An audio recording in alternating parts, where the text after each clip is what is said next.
El Señor esté con ustedes. Del Santo Evangelio según San Juan. Gloria a ti.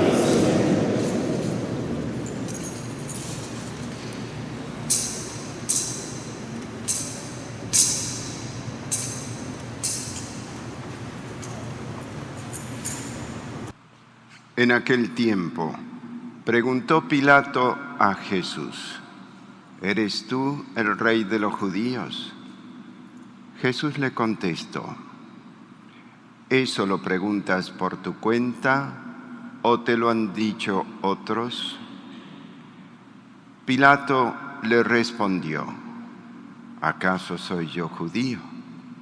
Tu pueblo y los sumos sacerdotes te han entregado a mí.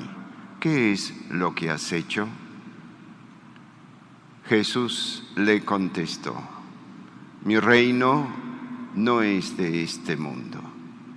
Si mi reino fuera de este mundo, mis servidores habrían luchado para que no cayera yo en manos de los judíos. Pero mi reino no es de aquí. Pilato le dijo: ¿Con que tú eres rey? Jesús le contestó: Tú lo has dicho, soy rey. Yo nací y vine al mundo para ser testigo de la verdad.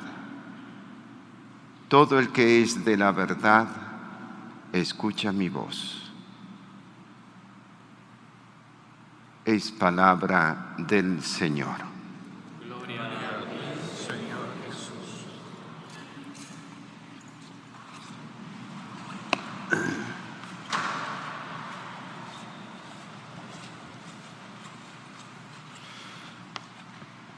Celebramos la solemnidad de Jesucristo, Rey del universo.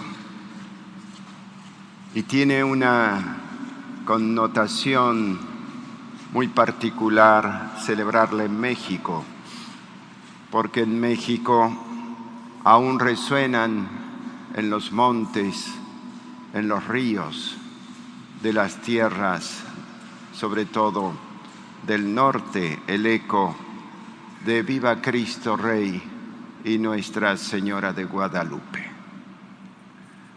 El contexto ustedes lo conocen, y aun cuando en los libros de historia pasa irrelevantemente a ser una materia poco conocida para los mexicanos, sin embargo, fue el timbre de gloria para México la entrega de la vida de tantos mexicanos para ver libre esta patria y la Iglesia.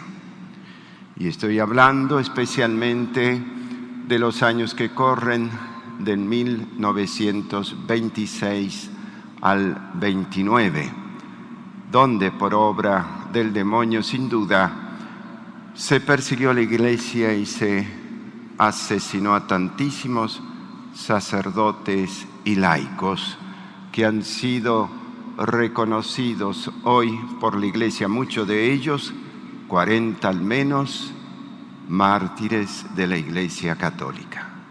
Y es un timbre de gloria para todo mexicano. En momentos difíciles, donde el Estado temporal miraba solamente a aspiraciones temporales y materiales, la Iglesia le compete señalar a todos los cristianos el destino último de todo ser humano, no solamente para los cristianos, que es justamente comparecer ante el juez eterno, Jesucristo nuestro Señor. Sabemos que Jesucristo es Rey.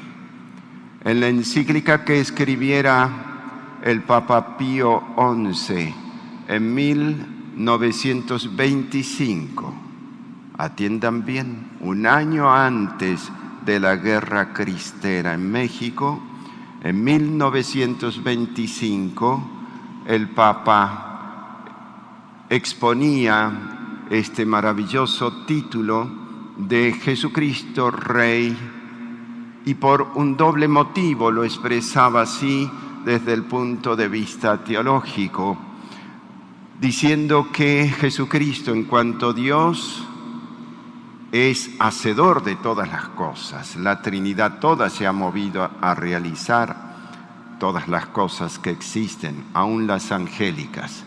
Y en cuanto que Jesucristo es Dios, Hijo eterno del Padre, por Él fueron hechas todas las cosas. Por tanto, le pertenece el cosmos, le pertenece el mundo espiritual angélico, le pertenece la tierra, le pertenecen los hombres, le pertenecen las naciones, por lo mismo que Él es y sigue siendo el creador de los hombres.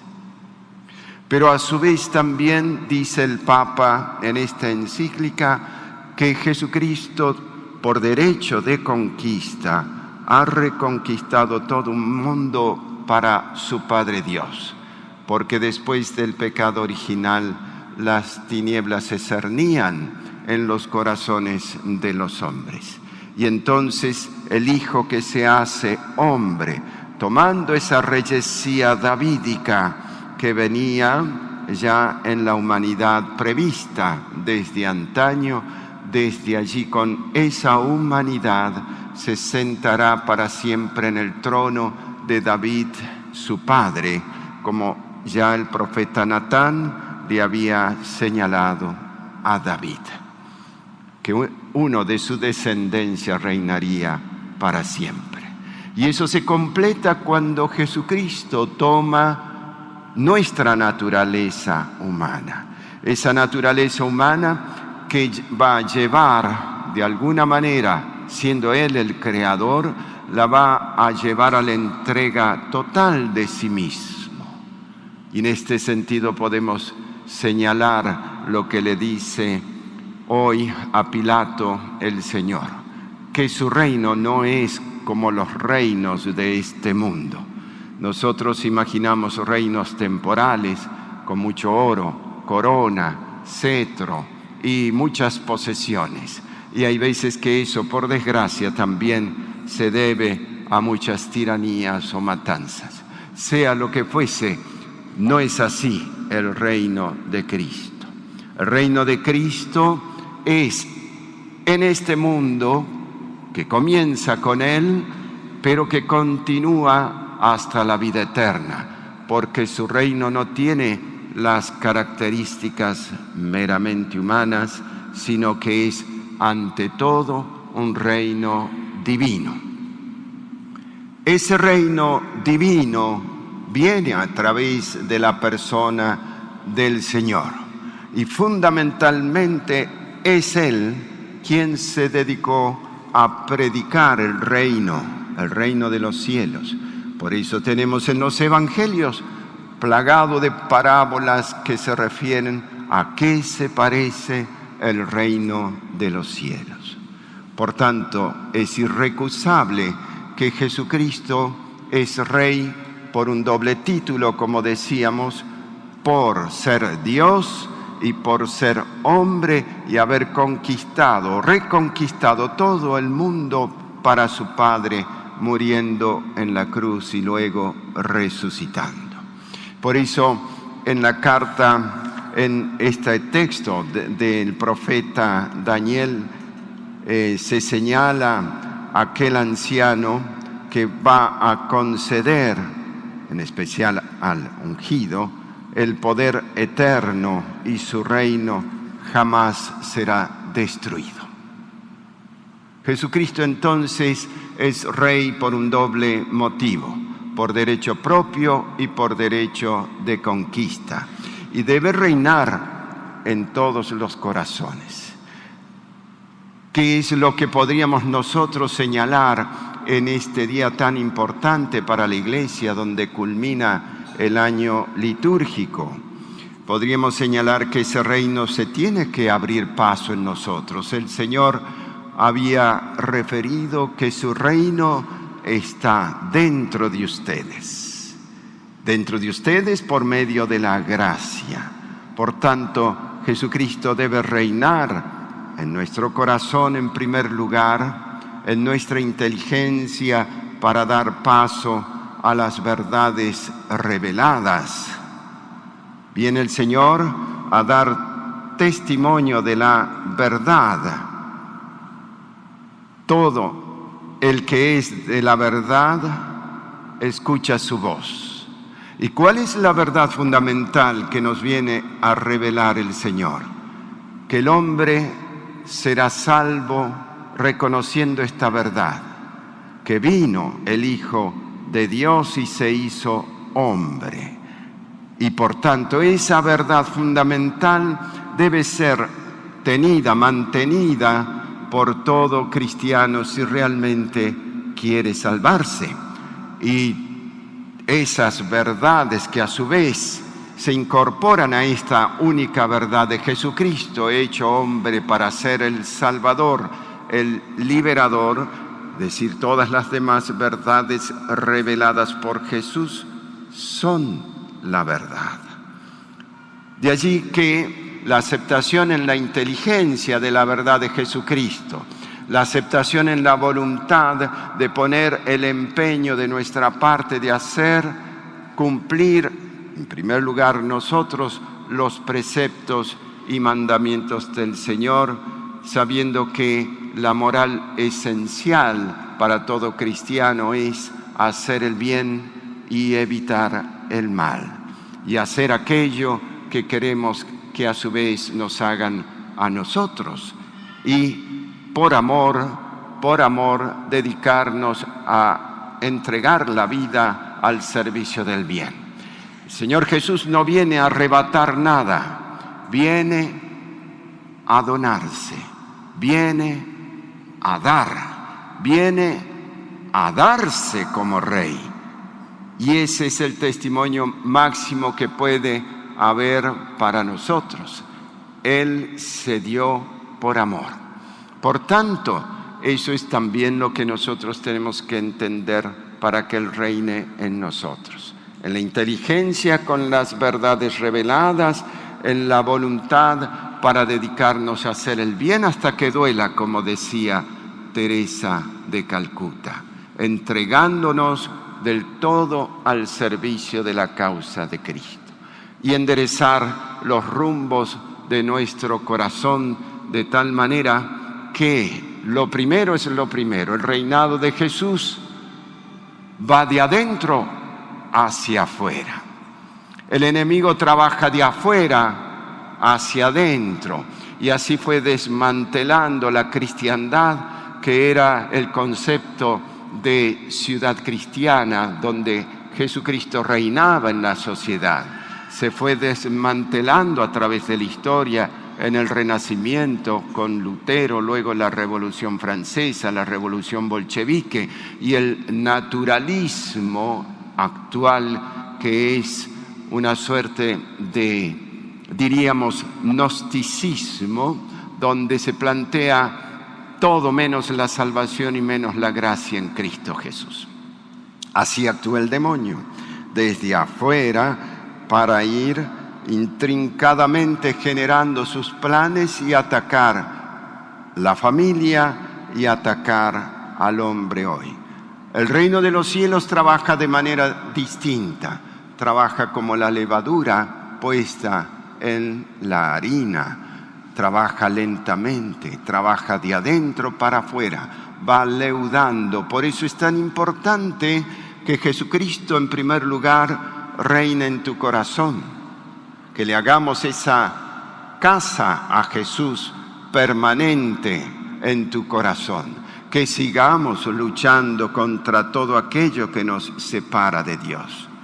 Y en segundo lugar, haciendo que Él reine en todos los que me ven, en la casa, en el trabajo, de tal forma que esa levadura vaya creciendo de a poco en los demás. Aunque decía el Señor por allí que nadie es profeta en su propia tierra, que quizás lo más difícil es predicar el Evangelio, la palabra, a aquellos con los cuales uno vive o a aquellos que están cerca de nosotros. De todas formas, hay una manera muy sencilla de predicar, que es con el ejemplo. El ejemplo y la virtud tienden siempre a procurar mostrar a los demás que el vicio o la raigambre de todos los malos hábitos que pudieran tener los demás, con el buen ejemplo de uno, van limitándose, porque tenemos todos una conciencia y sabemos también que los vicios no nos hacen felices. Y desde el corazón del hombre, pasando por aquellos que nos circundan, el reino del Señor tiene que extenderse no solo a toda la sociedad, sino al mundo entero. Hay todo un mundo que edificar, decía Pío XII. Un mundo de ruinas, un mundo animal, humanizarlo. Y de humanizarlo, hacerlo bueno y de bueno, santo. Y esa tarea les compete especialmente a los laicos que viven en el orden temporal. Estamos viviendo ahora un sometimiento muy grave, diríamos, en el orden temporal en la sociedad, tanto en las leyes como en todo lo que es la educación, no hace falta que ponga detalles, en lo que es la política, en lo que es la separación del ámbito social de las verdades de Jesucristo. Entonces, el cristiano que trabaja en su medio, en la escuela, en las leyes, en la política, tiene esta gran tarea de ordenar todo el orden temporal para elevarlo a Jesucristo. Toda una tarea. Bautizar, decía Juan Pablo II, el orden temporal para hacerlo de bueno cristiano y de cristiano en santo. El Papa Pío XI estaba afligido en los momentos en los cuales escribe su encíclica Quas Primas, porque el orden temporal estaba cediendo el paso en sus derechos, diríamos, legales, sobre todo en lo referente a las leyes de Dios. Y entonces comenzaron leyes inicuas que todavía hoy tenemos en nuestra sociedad. Jesucristo debe reinar en la educación, debe reinar en la política. Jesucristo debe reinar en la cultura y en las modas. Jesucristo debe reinar en la sociedad y debe reinar en cada familia, y sobre todo, para que eso sea posible, debe reinar en tu corazón. Seamos constructores de paz, de bondad, de justicia, de amor y de gracia, que son las características del reinado social de nuestro Señor. Quisiera terminar con un verso dedicado a Joselito, este gran mártir, jovencito que dio la vida por Cristo Rey. ¿Quién fue heroica ligadura entre fusil y poema, entre rubí de diadema y una frente prematura? ¿Quién, paradoja y costura de dos humanas fronteras, esas manos tempraneras encumbraron estandarte y se volvieron baluarte de las entrañas cristeras? Fue José Sánchez del Río, de Michoacán, sahuayense, clarín y juglar, castrense, niño en años, hombre en brío. Le parece un desvarío a la gente indiferente que vida tan incipiente se trueque por un delirio. No comprenden el martirio de su amor intransigente. Vida de juego y encanto, flor de harina su inocencia, grabada de providencia, de pliegos de risa y llanto, sobre su pecho un quebranto rayaba la nueva aurora, su savia apenas aflora y ya irrumpe el infinito con la plegaria de un grito tras su pena redentora. Animaba el campamento, su voz aguda señera, un rosario por hilera le desgranaba el aliento. La fe quemaba su acento como lumbre de candela, tesón y metal de espuela contra el blasfemo enemigo, acabó siendo testigo por soldado y centinela. Trenzando firme el destino, apeó su temple inmortal cuando salvó al general inerme ante el asesino, designio angosto y divino, prestó su caballería, rezumaba de porfía por aquel cielo añorado que se ha rasgado el costado para calmar su agonía. Sangre nupcial, tu alabanza, por febrero sembradía. San José Sánchez del Río, tierra y sudor de labranza, hora de Dios que te alcanza con puñales inhumanos, rogando por tus hermanos en ese cruento calvario, callado como un sagrario, todo México en tus manos. Lobreguez, miedo y tristeza declinan en su letargo. Bebiste el cáliz amargo por una dulce promesa. Gloria de cruz tu grandeza, traza victoria el suplicio, se yergue un nuevo Tarsicio sobre la faz de esta grey, vitoriando a Cristo Rey a los pies del sacrificio.